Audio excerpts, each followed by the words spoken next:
I just said, it is the stuff that ends up in the blood vessels, whether it's in the neck causing stroke, in the heart, in the legs causing what we call peripheral arterial disease. Every single one of those plaques is a hunk sticking into the wall of the vessel. At that point, the disease is so far advanced that we probably need stents and balloons and surgery and all the mechanical things that if we found it earlier and treated it medically with diet, exercise, lifestyle, not smoking, of course we have a ton of medicines, tools to affect plaque as well, then heart diseases we know, which includes stroke as well, right?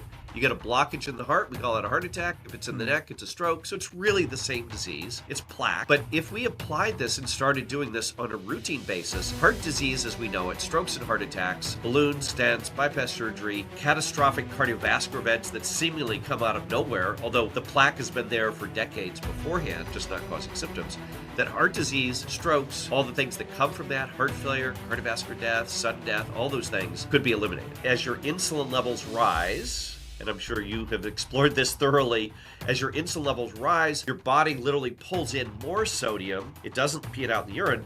It pulls more in sodium. So now you're basically, that's how you get high blood pressure. So sodium, which is the ultimate cause of it, but also a high carb, high simple sugar, high simple starch approach without fiber, without good protein, good fat, also is another factor that contributes to sodium or salt retention and ultimately translates to the high blood pressure too. Welcome to the Over 50 Health and Wellness Show. I'm your host, Kevin English. I'm a healthy aging expert and founder of The Silver Edge, and I am on a mission to help men and women just like you build strong, healthy, amazing, capable bodies they love for the rest of their lives. All right, folks, buckle up. We got a fun one today. If you've ever been told, hey, your cholesterol looks normal, nothing to worry about. Or conversely, hey, your cholesterol is looking a little high, let's get you on some statins. Then today's episode might just change your life. Because here's the truth. A huge percentage of people who suffer heart attacks were told their numbers were quote unquote fine. And for those of us over 50 who want to stay strong and active and fully engaged in life, that's a risk we simply can't afford to ignore. So today we're diving into why quote-unquote normal cholesterol doesn't always mean a healthy heart, what's actually happening inside your arteries long before symptoms show up, and how modern medicine can help us see heart disease decades before it becomes deadly. My guest today is Dr. John Osborne. He is one of fewer than 50 physicians in the United States who is triple board certified in cardiology, hypertension, and lipidology. He's Harvard trained, he's nationally recognized in preventative medicine, and he has personally interpreted over 25,000 advanced heart scans, proving that heart disease is predictable, preventable, and very often reversible. Dr. Osborne is also the co-founder of Clear Cardio, where he's leading a national effort to stop preventable heart attacks before they ever happen by finding plaque early and changing the game from reaction to prevention. So if you are over 50, feel pretty good, but you want to stay lean and vital for decades to come, this is an episode you need to hear. So whip up your protein smoothie and let's meet Dr. Osborne. So I was fourth, fifth grade. My dad was a pilot in the Air Force, retired Air Force, by the way. And so my first plan A for my life was to be a fighter pilot. So fourth, fifth grade, I found out how to wear glasses. I knew that was not going to be a successful pathway. So then my mom was a nurse. So then I said, I think I'll go the medicine route. And so started really young. And that really was the path ever since then. Is that right? I went to medical school and I was so intent on going to medical school. That's where I wanted to go, right? Undergrad, all that stuff you got to go through was just kind of a barrier. So I found a program, this is a number of years ago now, back in the 80s, where you could apply to Penn State, where I grew up, and go to Penn State for a year. And if you did well, then you could go to medical school the next year. So it was a 5-year undergrad MD program. So that's what I did. So kind of skipped out 3 years and saved a lot of time and all that. And then when I got to medical school in Philly, I was 19. I couldn't drink. Most everybody else there could, obviously, in the medical school class. So I thought maybe I'll do some research, talk to my mentors. And they said, well, if you're going to do some research, get into our MD PhD program. That way you'll get 2 pieces of paper during medical school. And I said, oh, that's brilliant. So I did that. And so by age 26, I'd done my undergrad, my MD, and my PhD, and then went up to Boston and Harvard, where I did the rest of my internal medicine and cardiology training. So Right on. And I was poking around on your website here, preparing for this interview, and you've got quite the papers, as you say, right? So quite the pedigree to talk about what we're going to talk about. I have a lot of expensive wallpaper I like to put. You have a lot of expensive wallpaper. Yeah. Yeah. So. All right. Well, that makes you qualified to be our guy to talk about this. So obviously always interested here in medicine. You knew that was the path. It sounds like you excelled at it, fast-tracked it. You got a lot of certifications here. Why cardio health? How did you become an expert in this area? Yeah, so so I went to Harvard at Brigham and Women's Hospital, where I did all my training, which arguably I'm going to say is the best. It's an arguable point, but it's the best place to train and do cardiology, because that's where I wanted to go. In fact, when I started my whole pathway, even in medical school, I said I want to go to the Brigham. Right? It's like Babe Ruth pointing out, I'm going to put the ball back there. Right? So as it turns out, I was able to get there. Did my training there, and remember, this is back in the 90s, so we had fairly limited tools for diagnosis, right? We had stress tests, which we still do today, and lots of different kinds of stress tests. And we had the heart cath, right? Which a lot of my colleagues would say is the gold standard, right? So we put tubes or catheters up in your heart, inject dye, right? Invasive, expensive, risk of complications. And in fact, when we did heart caths, the technology was, it was actually filmed on 35 millimeter film, not digital. It's out now. Yeah. Right? You would actually take the pictures, run the film, develop the film, and then we could actually review the film on these little devices that showed us films. So what was interesting is at the Brigham and Harvard, we get people coming from all over the place, right? Different countries, all the different states, and they come in and they get their heart cath done, right? Because they were worried they had heart disease or blockages. So we do the heart cath, and we go, it looks fine. Well, as I was looking at it, I go, well, there's some little lumpy, bumpy stuff there, right? It's not completely smooth, right? It's got some lumpy, bumpy stuff, but we call it normal, go home, it's all good, no problems. But that kind of stuck with me. I'm going, I think that lumpy, bumpy stuff that we're seeing is important. Well, as it turns out, critically important. So that really was my genesis back in the mid-90s of, wait a minute, plaque is something that starts decades before we have symptoms, chest pain, angina, flunk a stress test. Shouldn't we be detecting it early? That's kind of where I came up with the concept of, shouldn't we be thinking about, is there a way to do what I call, and you may laugh at this, I make the analogy to colonoscopies, right? Everybody gets this, right? Everybody gets to be screened. Yep. We don't want anybody getting cancer. The whole purpose of a screening colonoscopy is find the polyp, take care of the polyp if you have them, and we don't get cancer. Everybody gets that. Right? We screen everybody. But that then raised the question in my head, is there a cardiac colonoscopy? Is there a tool? Is there a way to visualize early plaque long before it causes blockages, long before we have symptoms, chest pain, angina, long before we have or flunk a stress test? Can we detect the polyp version of plaque, literally years before we get in trouble? So that was really my light bulb that went on 30 years ago. So I started out as we called it back then, we call it non-invasive cardiologist, right? So I didn't do stents. That was my interest. I was on the preventative side. So we did stress testing, echocardiography, ultrasounds, nuclear cardiology. So all of those non-invasive tests to try to figure out what's going on. And so we were called the non-invasive guys, right? Now I found out about 15, 20 years ago, I was actually a preventative cardiologist. I just didn't know what to call myself. So then we evolved that into preventative cardiology, which basically uses imaging, which we'll talk about. What is the state of the art of that imaging to do essentially what I like to call the cardiac colonoscopy to find the early plaque long before we get in trouble. I would argue, I'm going to be a little controversial here, Kevin. If you think of heart disease like cancer, right, with that analogy, I would argue in the world of cardiology, in the world of atherosclerosis or plaque, I will argue we really understand it well. There's always stuff to learn, but we really understand it well. What causes it, what contributes to it, how to fix it. And we have an incredible array of proven therapies that stop, and not just stop, but reverse plaque, right? Those are here today. Our problem, if you think of this as cancer, is I'm going to say we have the cure for cancer, but we're not looking for it. We're waiting till it shows up as a symptom, as a chest pain, as a stroke, as an abnormal stress test, where that's never early detection. That is really late detection. And that's kind of Yeah.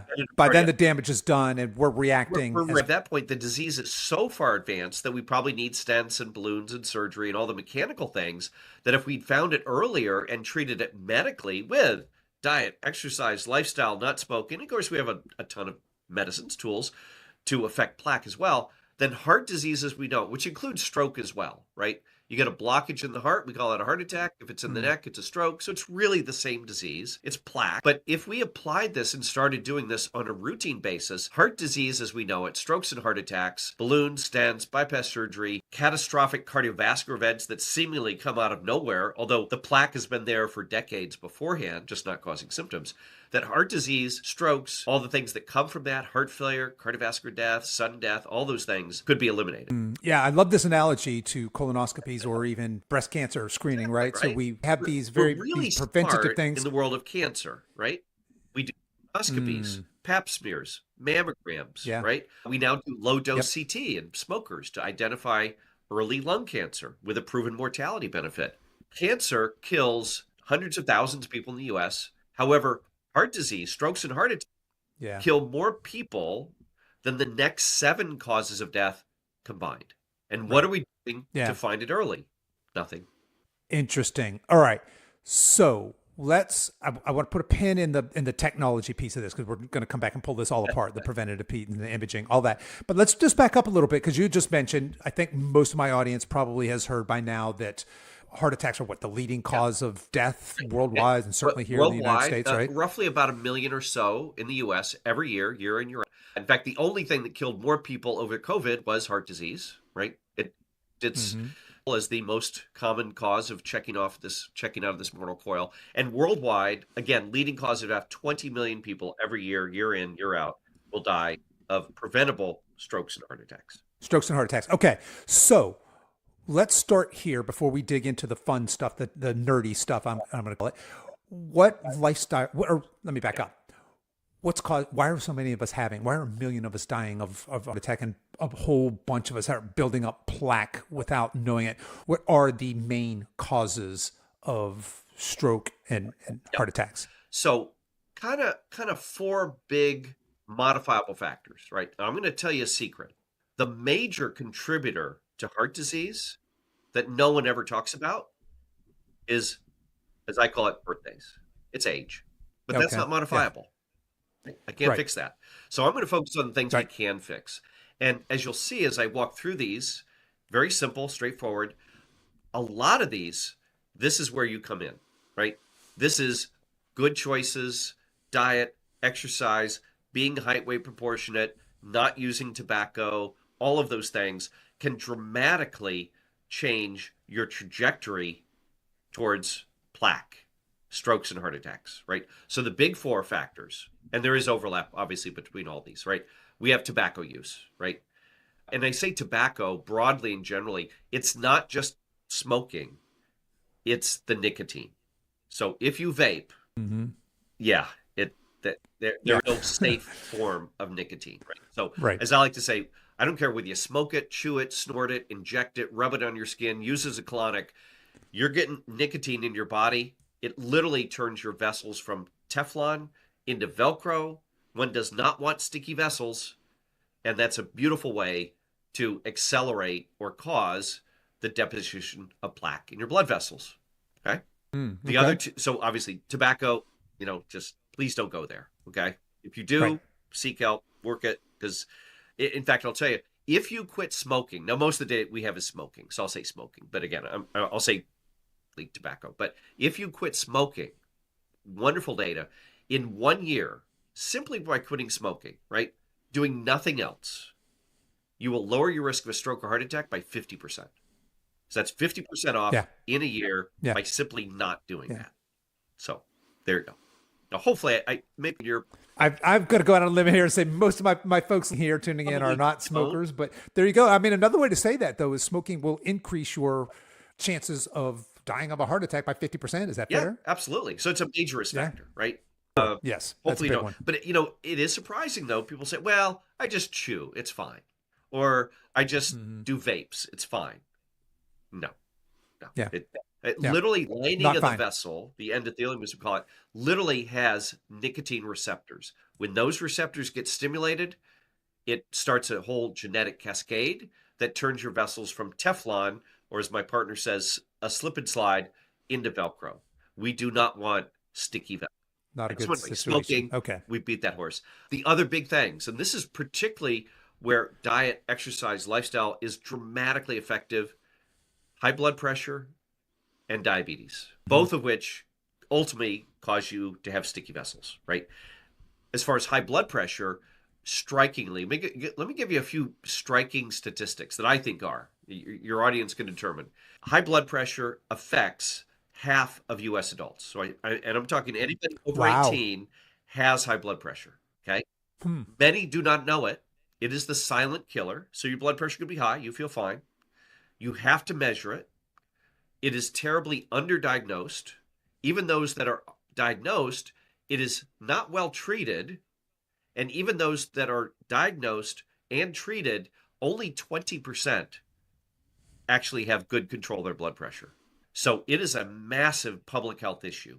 And frankly, even if you're height weight proportionate, you work out every day, do all the good stuff that you've been, talking about, encouraging, motivating, all that stuff, great to prevent high blood pressure, great if you have it to lower it.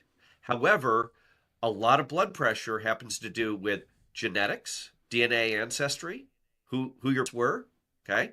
Or as I like to say, to many of my patients, right, who do all the right stuff, who follow the Kevin protocol, I say, the problem is, my friend, you chose the wrong ancestors. Okay. Right.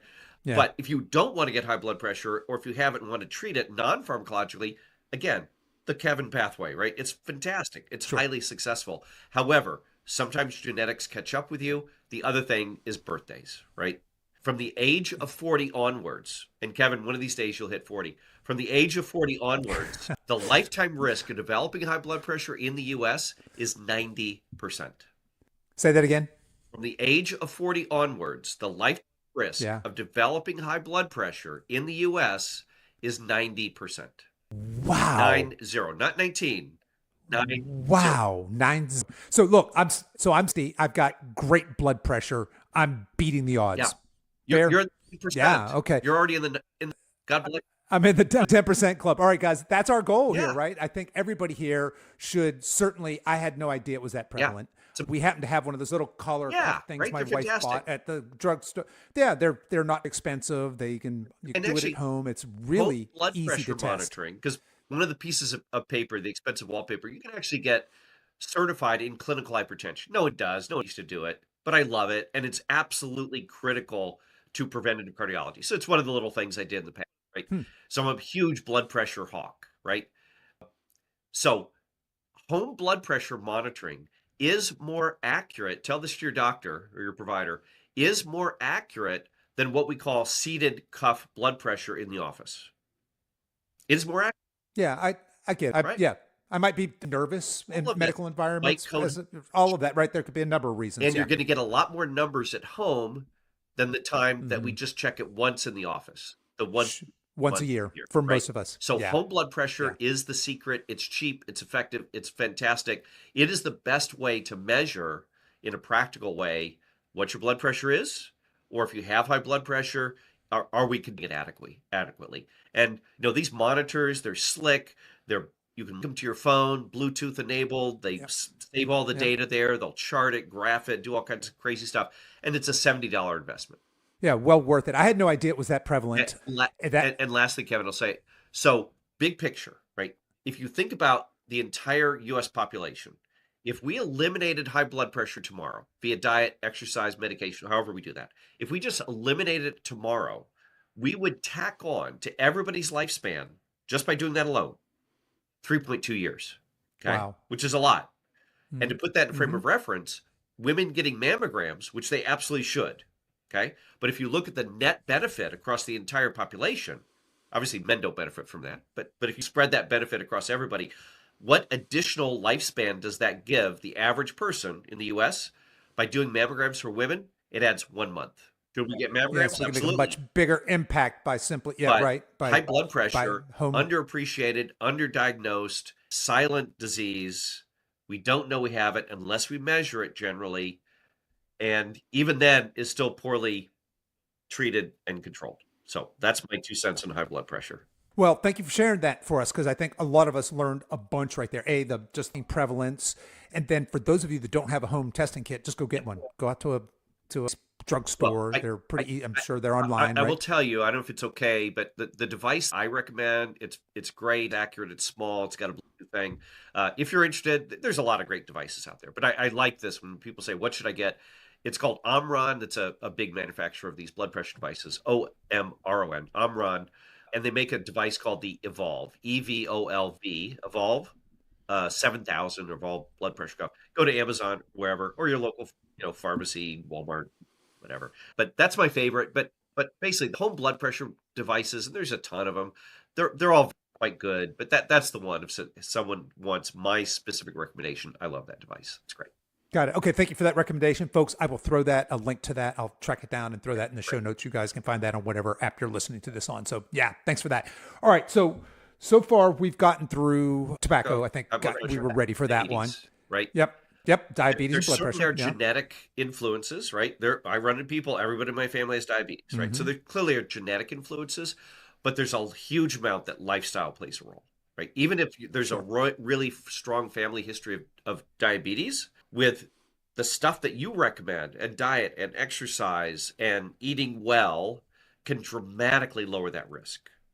And having diabetes, again, is a terrible disease, not just for the heart, leading cause of blindness, leading cause of dialysis and kidney failure, and of course, a leading contributor and cause to strokes and heart attacks. So diabetes is a really bad thing.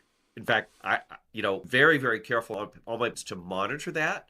And even if they start developing, quote, pre-diabetes, which we can detect before they ever develop diabetes with some very simple markers, right? By the way, blood pressure is one of those markers, right? High blood pressure precedes diabetes in the vast majority of people. In fact, patients with diabetes, 90% have high blood pressure. Yeah, that's not surprising. Because they all I can see begin that. to clump together, right? So being height weight proportionate, exercising, watching the sugars, starches, the white stuff, the processed foods, right? Really, really very, very beneficial. Change that trajectory over the course of our life to prevent diabetes. And along the way, all those things, particularly sodium on the blood pressure side or salt, will really help to lower your risk of developing that or maybe prevent it. Or even if you have it, will make it much easier and better to control. So diabetes. Gotcha. Well, hey, yeah. Okay. Thank you. I want to, because you mentioned salt in context of blood pressure. And now that I've got an expert here, I'd love to ask this question because it seems to me like high blood pressure and say the DASH diet or low sodium type diets are often prescribed.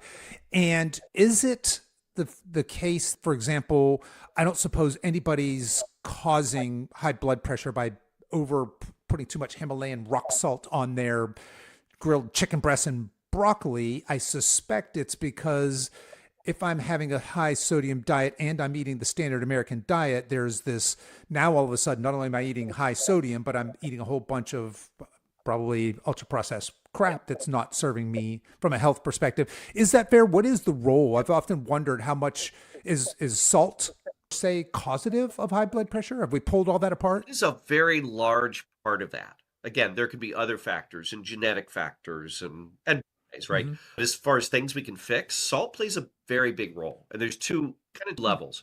First of all, 85% of the sodium, the salt, sodium chloride, in our diet is literally already baked in, put in the foods we're eating, particularly if they're.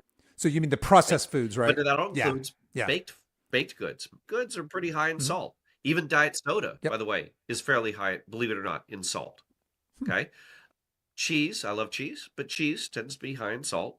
But 85% of the food we eat, or the sodium that we get, in general, unless you're careful, read labels, etc., 85% is literally are in the food there. 11% is what we add. Got Okay. it. And interestingly, Yeah. meat, right? And this matter, poultry, pork, red meat, whatever, all of that is low in sodium. It's what we do Yep. to the meat, it's the Yeah. processing that we're adding a huge amount of sodium to it. Makes it very yummy, but Yeah. particularly, So take that turkey and you turn it into sliced deli turkey. Now all of a oh yeah, sudden I've done yeah. some, So yeah, one I've done some crazy one things from sodium sub perspective. Yeah. sandwich, right? So we should be Sure. shooting in general, this is for everybody, below, here's a number, 2,300 milligrams of sodium a day, right? So if you read labels, it'll say, here's your sodium milligrams, whatever you're serving. Yeah. So we should shoot for everybody, if you have high blood pressure or want to prevent it, should be below 2,300 milligrams, okay? One sub has 3,000 milligrams of sodium. Yeah. So there you go. So Yeah. read labels, Yeah. lots of sneaky salt out Yep. there. I will tell you, here's a great solution, okay, at home. We've done studies where we replace table salt, which is sodium chloride, with a mixture of what we call low salt. So it's about or so sodium chloride, table salt, your Himalayan salt, basically. And then we replace about 25 to 30% of that with potassium chloride. Potassium lowers blood pressure, sodium raises it. So we've actually done studies with this, very large trials. These are actually out of China, right, where they consume a large, large amount of sodium, right? And if Mm-hmm. we simply replaced the sodium in their homes with low salt, which is potassium chloride and sodium chloride, it both lowered the risk, lowered blood pressure, and translated to a lower risk of stroke and all-cause mortality. And this is a trial Mm. about 50,000 people done in China. One village randomized to that approach, the other village not, and then followed out over several years. So even simple stuff like that, the low salt stuff, which you can buy on Amazon Yeah. or at your store, can be a really effective, helpful tool to help with that blood pressure. The other thing is, so there's sodium, but the more carbs we eat, the more simple carbs, right? The sugars, the simple starches, the processed foods, causes us to make more insulin. Insulin causes us to pull in more sodium. So whatever sodium you're taking in, as your insulin levels rise, and I'm sure you have explored this thoroughly, as your insulin levels rise, your body literally pulls in more sodium. It doesn't pee it out in the urine. It pulls more in sodium. So now you're basically, that's how you get high blood pressure. So Mm-hmm. sodium, which is the ultimate cause of it, but also a high carb, high simple sugar, high simple starch approach without fiber, without, good protein, good fat, also is another factor that contributes to sodium or salt retention and ultimately translates to the high blood pressure too. Yeah, and unfortunately, that's the standard American diet that you're It describing there. is. That the just those simple carbs and high Yeah. sodium ultra All yummy, processed foods. right? All That's it. yummy, All right? Which is yes, why I moved yeah. from Boston, where we're reasonably healthy in Boston, to Texas 28 years ago, because here I'm in the land of, and I'm sorry, my Texas, but I moved from Boston, which is we do reasonably well there, smoking, diet, exercise, sodium, and all that, to Texas, where we have smoking, barbecue, and no sidewalks. But Yeah, they needed me in Texas, yeah. so Oh, that's why. right. They needed you down there to help evangelize. Yep. Right. All right. Well, Dr. Osborne, we Yep. think we got it. Tobacco, blood pressure, Yep. diabetes, certainly a very nuanced conversation there as well. Okay. Moving on. Okay. And I would tell you the fourth thing is very special. Asymptomatic, I feel fine, right? The fourth critical factor, modifiable factor, and there's lots of others, but these are the big ones, right? Is Mhm. cholesterol. Okay. Right on. That's where I wanted to go next anyway. So yeah, hit us. Yeah, exactly. Let's talk about cholesterol. Yeah, because Cholesterol, can't talk about right? can't talk about heart disease without talking about cholesterol. Yep. Because cholesterol is a little different than the other factors because cholesterol literally is the stuff that gets into our blood vessels that causes the plaque. It literally is at the scene of the crime every time. There is no such thing as plaque in the absence of cholesterol. Okay? However, Yep. cholesterol gets pretty complicated. We'll walk through this. We'll make it simple. And here's the thing though. And here's the cholesterol paradox. I just said it is the stuff that ends up in the blood vessels, whether it's in the neck causing stroke, in the heart, in the legs causing what we call peripheral arterial disease. Every single one of those plaques is a hunk sticking into the wall of the vessel. Yep. However, I can show you people here's the cholesterol paradox, who have high cholesterol, high L, and who have no plaque. So Okay. it is necessary, Interesting. it is essential, it is mandatory. However, it may not be sufficient. Okay. Got it. Yep. Conversely, I can show you lots of people whose cholesterol looks perfect, looks average, or even well below average, who have extensive plaque. So this is the cholesterol paradox. Okay. And here's what's happening. There are really two factors, which you already talked about. Cholesterol is the stuff that ends up in the blood vessel. Okay. But it's going to interact with factors that give you sticky vessels, inflammation, contributed to by tobacco, high blood pressure, diabetes, prediabetes, right? Those factors will give you sticky vessels, right? So you want your vessels to be Teflon, not Velcro. If you smoke, if you have high blood pressure, not controlled, diabetes, prediabetes, not taken care of, those vessels will migrate from Teflon as they should be, where nothing sticks, a slip and slide. They will migrate into Velcro and things stick. That's how you can have average cholesterol levels, right? Because remember, the cholesterol we measure simply measures how much cholesterol is floating through our blood vessels. Tells me nothing about is it sticking. So that's how you can have average, even below average cholesterol, but in the setting of sticky vessels, you can form plaque all day long. And then the reverse of that, I can show you people with high LDL cholesterol, right? That's really high. Like you need a drug right now, last week, right? High LDL cholesterol, when we actually look at the blood vessels, they don't have plaque because their vessels, because of diet, exercise, good choices, choosing the right ancestors, all those factors, right? Yeah. Doing all that would tell you to do. Their vessels are so much more like Teflon that even though the cholesterol is high, it bounces off. It doesn't stick. So is that maybe with, like, for example, carnivores seems to be a thing now, right? There are people that have been fit, very strong, very athletic in our age demographic that only eat meat. And that seems crazy. Right. Could that is maybe happening there? I'm guessing their cholesterol is probably through the roof, wouldn't it be? And there's a lot of genetic differences between these individuals, right? Sure. Some people do carnivore, cholesterol's fine. Some people do carnivore, particularly if it's pre-existing high, and it can rocket it through the roof.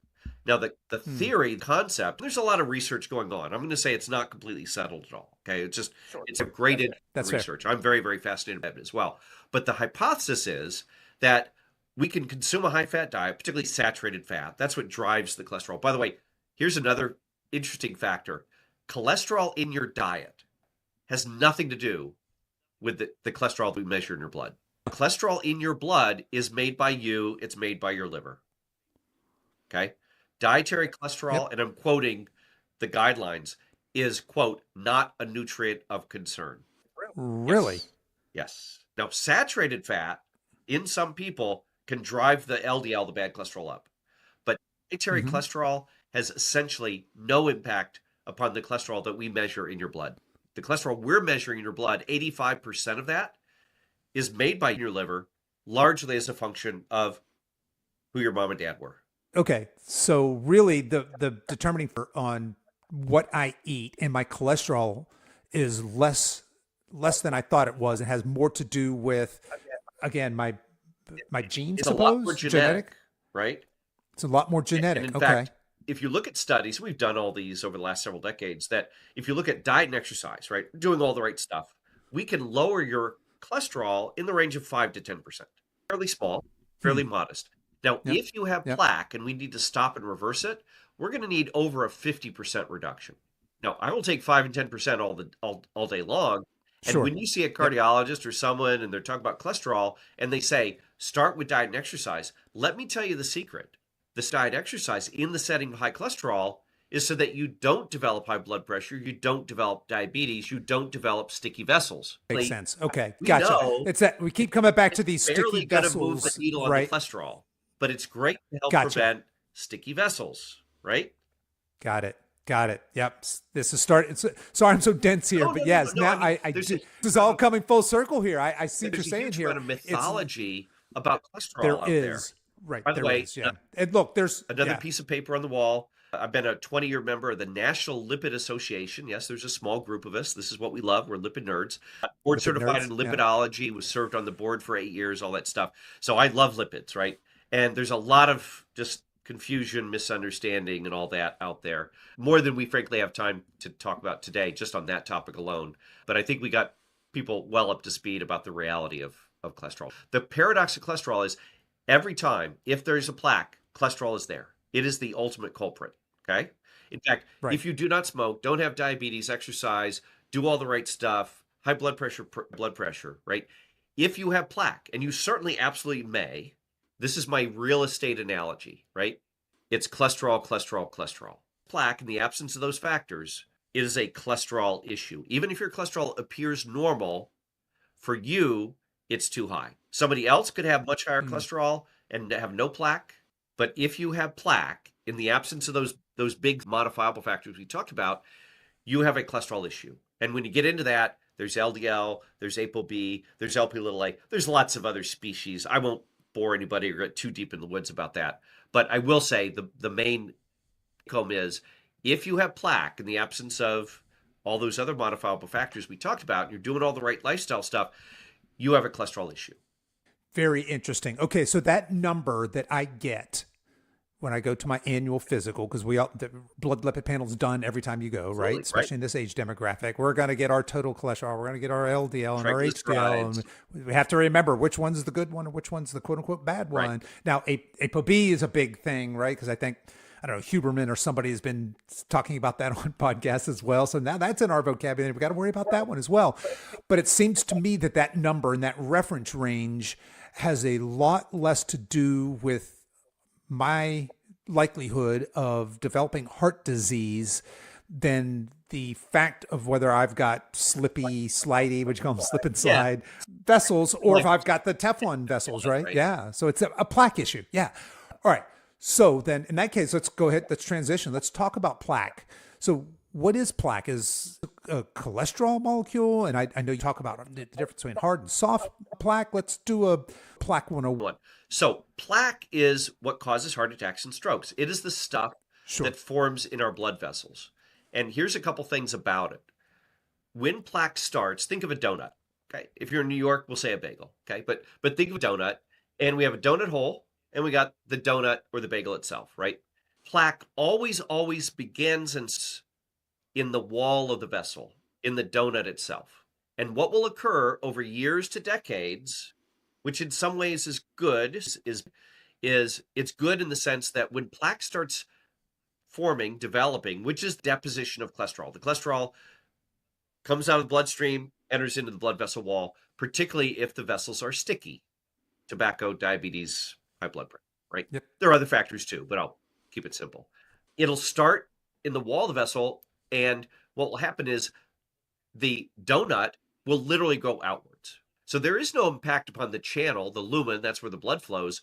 All of this is occurring in the wall of the vessel, and the vessel now turns into a warehouse for cholesterol. It doesn't say anything, doesn't notify you, doesn't give you any symptoms, but it's saying, okay, I got too much cholesterol for me, which again, your cholesterol could be high, average, below average.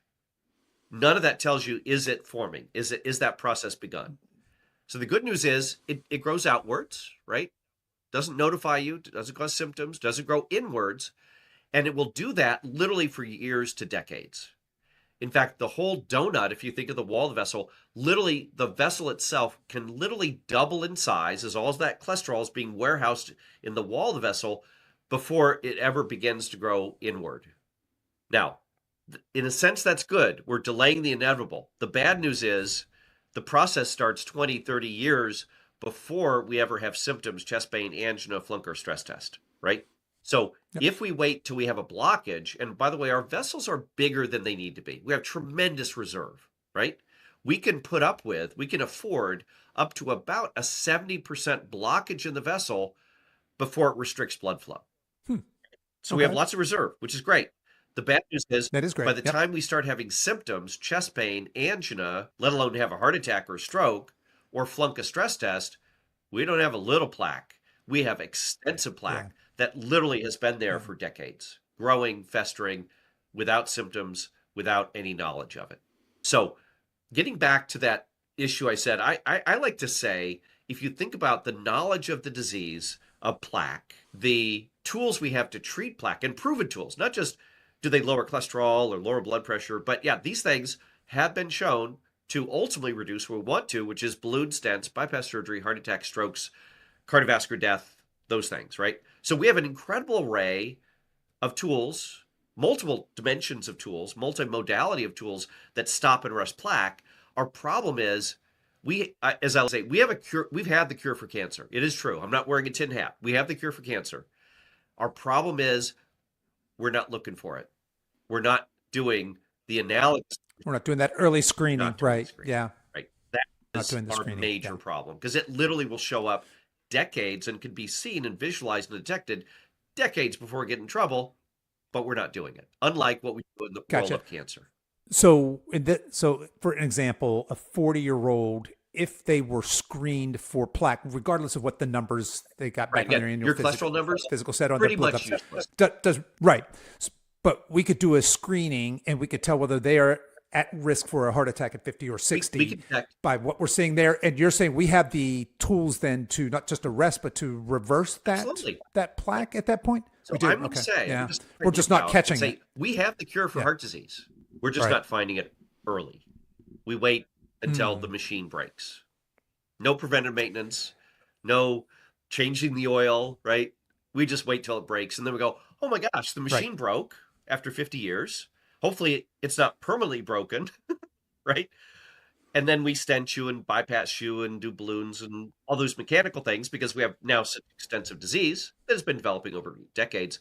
And then we apply all the tools and drugs. Of course, given the foundation of all this is to prevent the first, or if you have it, the diet, the exercise, all of those good things that you proselytize. We wait until the machine's broken. Then we say, oh my gosh, it broke. Who'd have thunk? Right? Hopefully you survive that. Right. Half of men, 2/3 of women, the first symptom of heart disease, plaque, is you die. So historically, we've actually sacrificed half the men, 2/3 of women, from a disease that's been there for decades that we never detected. Their first symptom is they get a toe tag.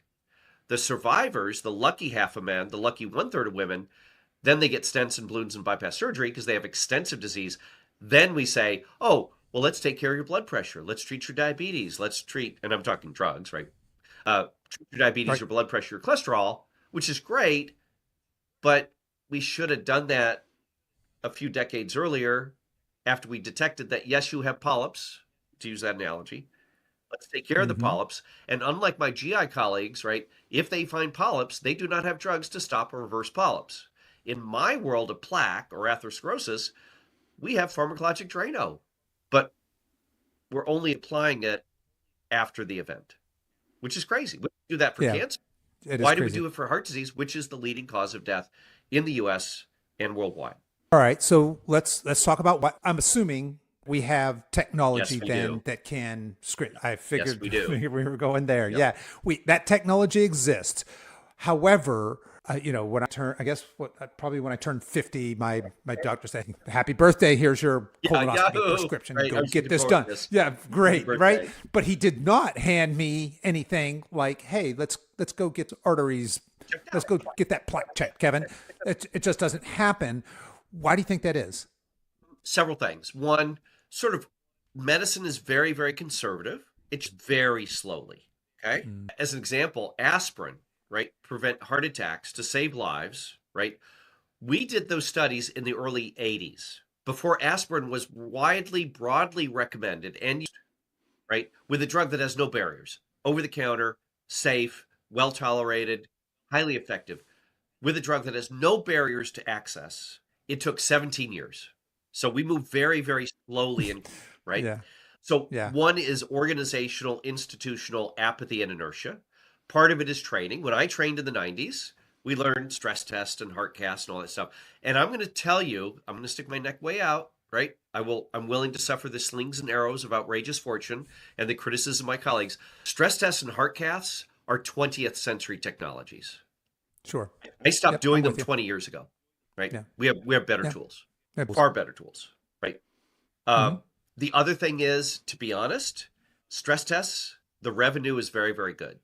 The diagnostic heart cast, we do 2.5 million of those every year in the U.S., generate tremendous revenue. Okay. Why do you think your hospital built a new building, a new heart hospital? Yeah. because it's a cash center. It's Yeah, not to prevent there's. disease, it's because they're detecting it late. $20 for Mhm. heart cath, 50 to 70 for stents, 150, 200 for bypass surgery. So if you're not an MD but a CFO, what industry do you want to invest in? Prevention.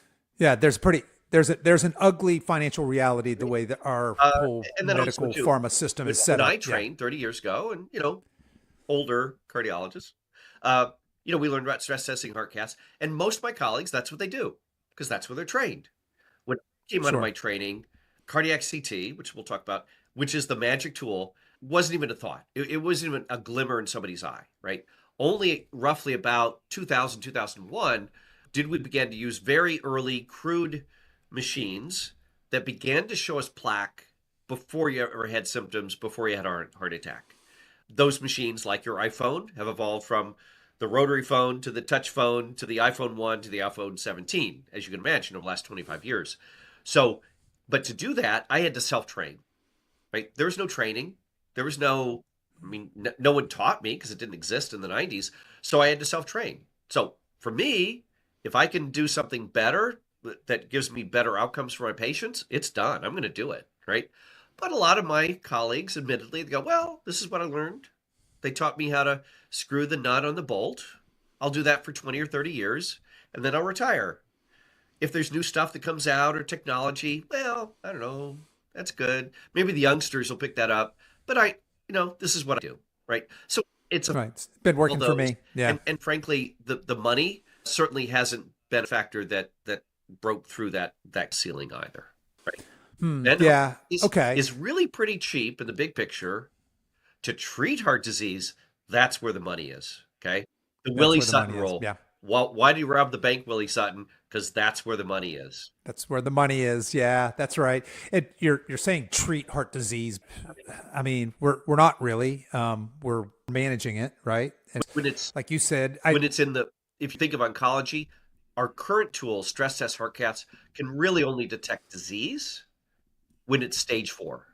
If you would think about the sort of Yeah. widely Yeah. metastatic, advanced, whatever, It's not picking up impossible to that detect plaque buildup. Yeah. plaque, cancer of the coronaries, I like to say, in stage 3, 2, or 1, unless you use imaging technology that I've been using for 25 years. Okay. So this technology exists. If I'm interested right now. Hey, I'm curious Yeah. about my plaque. What would I do? Is there obviously not my medac, but Well, are there you can hack, places around? but I'll tell you. So for your audience, right, the magic tool for early detection that detects all of this literally years before you get in trouble can say, oh, okay, I got some, again, your cardiac colonoscopy, as we talked, Mm-hmm. colonoscopy, cardiac colonoscopy. And by the way, colonoscopies, the goal is to prevent colon cancer, right? But it's invasive, expensive, day of life, general anesthesia, 0.1% chance they perforate your colon, which is great, and we should do it, right? In fact, we went from 50, now it's 45, it'll probably be 40 for everybody to get screening for colonoscopy. Colon cancer kills 2 to 3% of Americans. Cardiovascular disease, strokes, and heart attacks kills about 40% of us. What do we Mm-hmm. do to find it early? Nothing. Yeah. Okay. So Yeah. the real best tool out there right now is cardiac CTA or CCTA, cardiac CTA, coupled and we've been doing this time. This is not a new technology. I've been doing it for 25 years. Okay. I was one of the very first early guys to do it, started doing it. They're going, what the heck is this? Right? Well, yeah, guess what? Now people are beginning to jump on board, which is great, and replace heart caths and stress tests and all that. So cardiac CT, but the big advance, what I call cardiac CT 2.0, is taking that cardiac CT data done with a CAT scanner, by the way, not an MRI, but a CAT scanner, literally with the newest machines that we use. The scan itself literally takes a fraction of a second. Okay. Okay. Put an IV Yeah. in your arm, that's it. Okay. It's cardiac CT, but now coupled with, as you can imagine, AI. The Sure. AI literally can see plaque that we cannot see with our eyes and will quantify it very precisely down to a tenth of a cubic millimeter, which is almost an infinitesimal volume. And for the first time ever, we can now track plaque. So not only are we exercising, not smoking, we're losing weight, our cholesterol's better, whatever, blood pressure's great, but we can now say for the first time ever, We can say, here's how much plaque we had in 2022. Here's how much plaque we have in 25. Is it getting better? Is it the same? Is it improving? That was impossible to do until we had the combination of cardiac CT and now AI. Now we have an amazing machine. So our machine, by the way, is a 640 slice machine. Really very, very cool. I started out 20 years ago with a 64 slice machine. iPhone 1, iPhone 17, 640 slice machine. Our particular machine, and I don't know if I should say who it is, but anyway, it's a phenomenal machine. We were the very first installation of this machine in North America. There's now 8 in the US. So it's a really phenomenal machine. But other machines, which are not as slick as ours, not as low radiation and all that, but can do cardiac CT.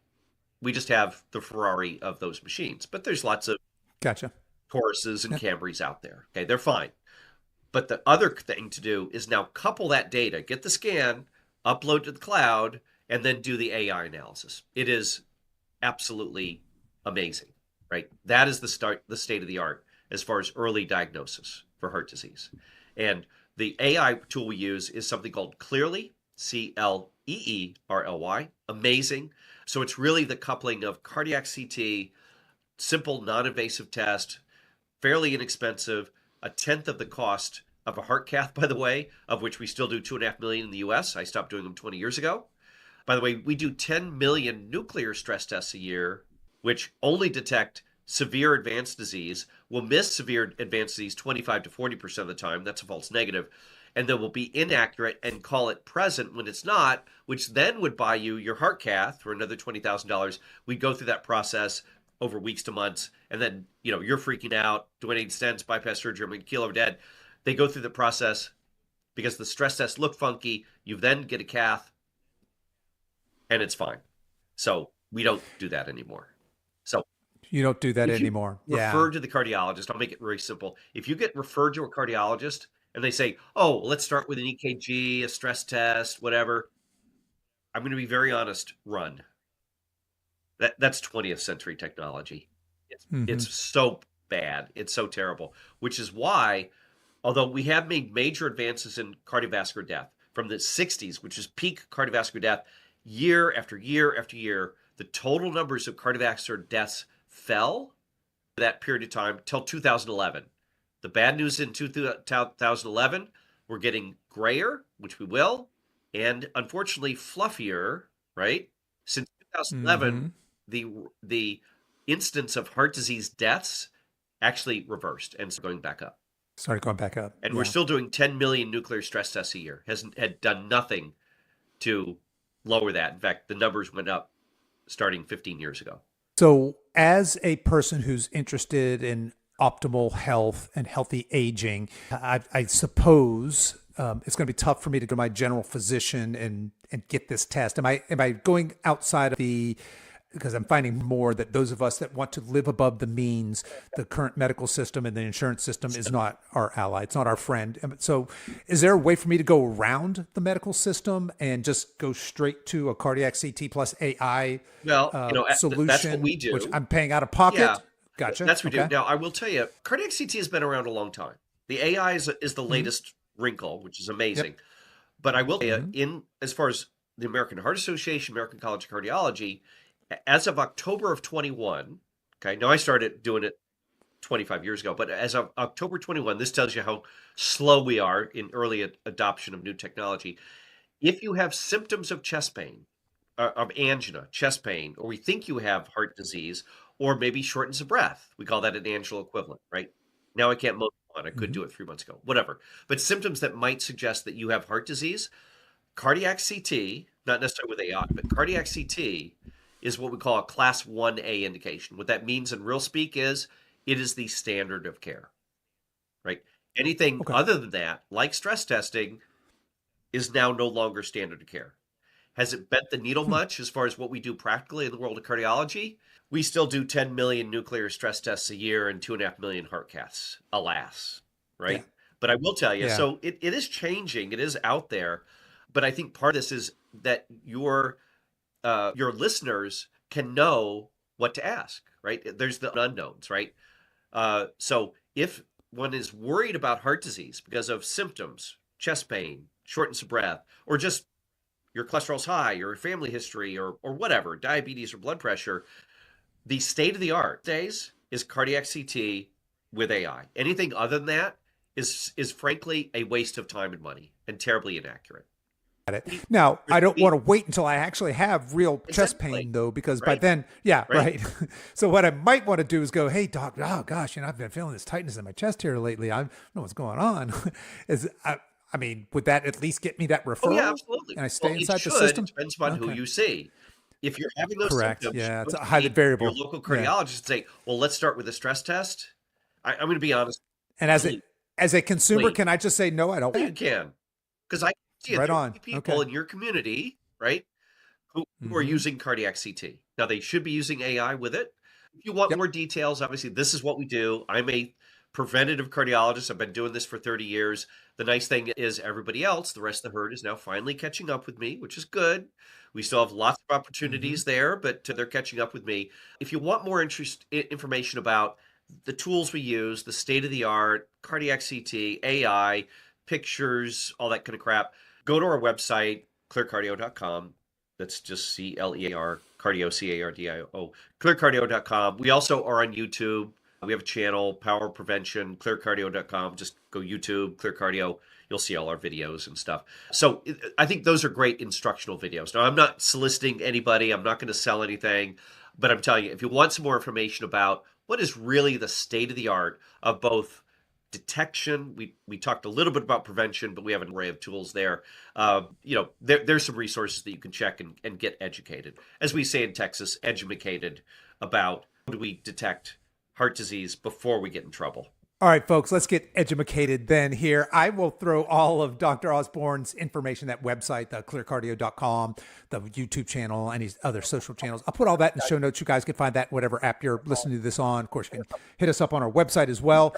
But Dr. Osborne, I want to thank you so much for coming on, taking the time to share this enlightening information with us. I want to go out on a limb here and say we all learned a lot today, even those of us that maybe are considered ahead of the curve when it comes to just preventative health, etc. So, man, thanks so much for the work you're doing, and I just encourage you to keep up the great work. Well, thanks for getting the message out. Thanks for having me, Kevin. And when I always finish up with anybody, right, I always two things. One, my ultimate goal is to eliminate heart disease, right? And I need everyone to help me to do that. There are 33,000 cardiologists. There's 600 preventative cardiologists in the U.S. And by the way, no one who has my pedigree and expensive wallpaper. Again, not that matters, but this is what I have dedicated my life and profession to and my passion. So A, help me eliminate heart disease. I can't do it alone. Please spread the word. So thank you for letting me spread the word today and et cetera. And ultimately, I'm going to ask you, Kevin, please put me out of business. Okay? Yeah. Amen. Let's go, folks. You heard it. Okay? Let's do it. We're going to put them out of business. Out of business. Right. Let's eliminate heart disease. And what I do is irrelevant. And that'll be great. Would be great. Be perfect for retirement, right? That's our show for today, folks. If you are interested in learning how the Silver Edge Collective program can help you feel lean, strong, and confident again, you can find a link to learn more in the show notes for this episode. You guys can find that on whatever app you are listening to this on, or head over to silveredgefitness.com/403. As we wrap up our time together today, you can show your support for this show in two important ways. The first is to tell a friend about this podcast and encourage them to The first is to tell a friend about this podcast and encourage them to give it a listen. The second is for you YouTube folks to please click the like and subscribe buttons, and for you podcast folks to please give this podcast a 5-star review on whatever platform you listen to podcasts on, and be sure to subscribe and follow so you don't miss any future episodes. I really appreciate you spending your time with me today, and until next time, stay strong.